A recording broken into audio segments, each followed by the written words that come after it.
Breaking news from planet Earth. The rainforest has dried out.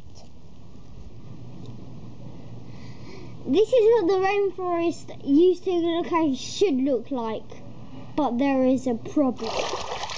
The planet Earth needs the rainforest for water and oxygen. Look at these horrifying people chopping and chopping and chopping, destroying the rainforest. What on earth are they doing?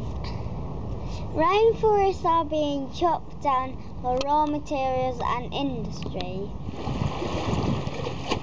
Commercialization on planet Earth has ruined rainforests.